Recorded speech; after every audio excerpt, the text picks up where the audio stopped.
The flag of Washington's District of Columbia has 3 red stars, one for each city-state in the 3-city empire.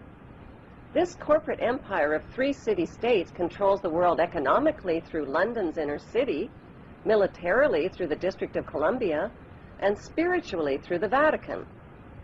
The Constitution for the District of Columbia operates under a tyrannical Roman law known as Lex Fori, which bears no resemblance to the U.S. Constitution. When Congress passed the Act of 1871, it created a separate corporate government for the District of Columbia.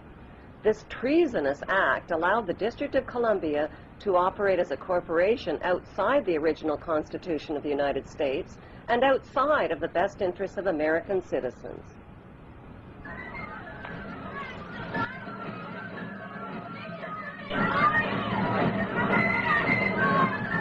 A sobering study of the signed treaties and charters between Britain and the United States exposes a shocking truth.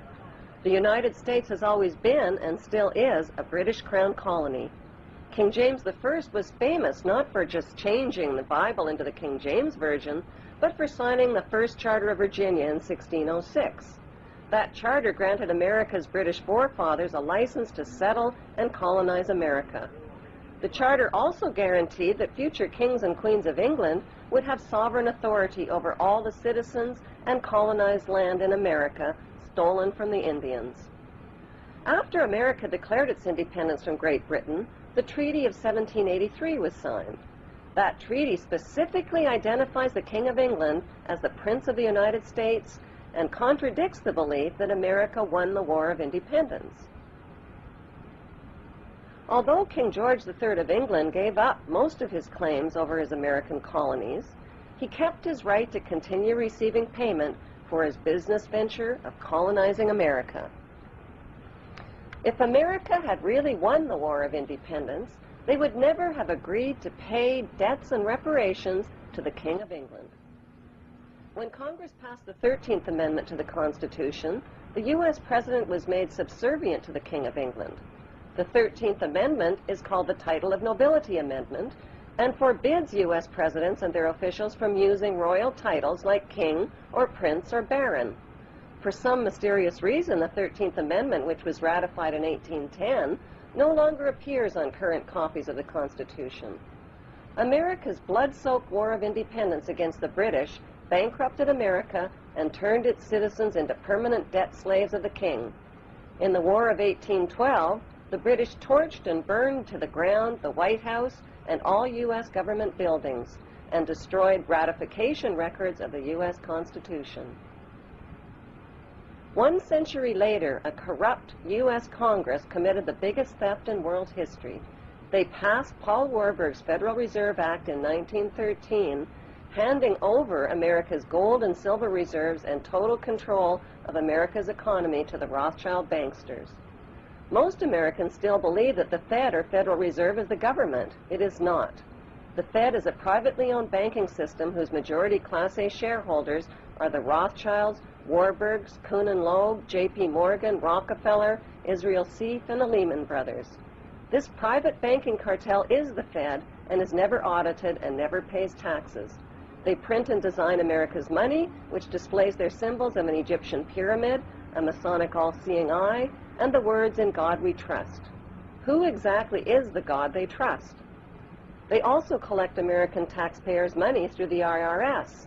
Then they loan it back again with interest to pay for roads, bridges, and other public works.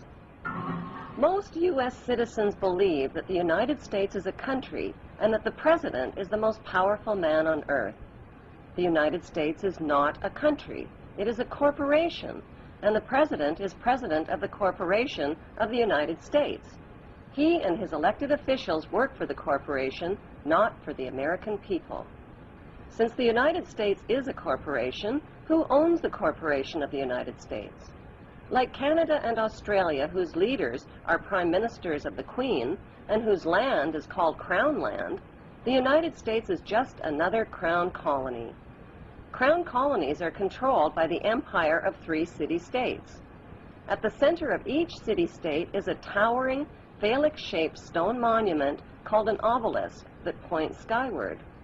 In D.C. city-state, the obelisk, known as the Washington Monument, was dedicated to Freemason George Washington by the Freemason Grand Lodge of the District of Columbia.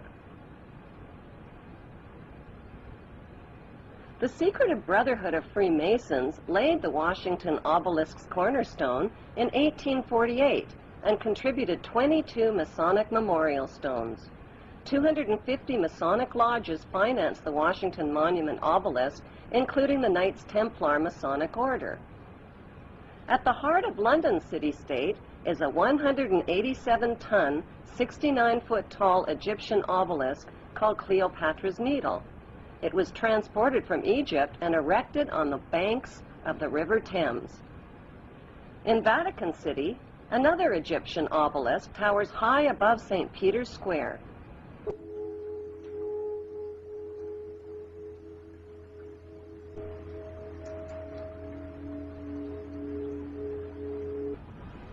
What exactly is an obelisk? Obelisks are phallic-shaped monuments honoring the pagan sun god of ancient Egypt called Amun-Ra. The spirit of this pagan god is said to reside within the obelisk. Obelisks symbolize the phallus and fertility. At the base of the obelisk is a sunwheel circle symbolizing the vagina. Together, they depict male and female sexual union. Worshippers of Amun believe Amun is the supreme god and creator of all things, and can transform himself into other gods, like Osiris, the god of the underworld, or Seth, the god of evil and chaos.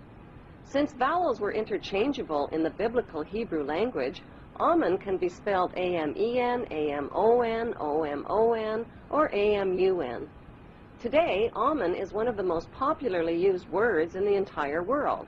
It is used in all languages by Christians, Muslims, Hindus, and Jews at the end of prayer. Without realizing it, people all over the world are praising Amun. The Old Testament of the Bible is the holy book of both Christians and Jews. Amun is repeated over and over again throughout the Bible and is hidden within the word testament. The word Amun literally means the hidden one. Many are fooled into believing that Amun means so be it or truly, but in Kings 1 verse 36 of the Old Testament, Amun is identified as the Lord God of my Lord.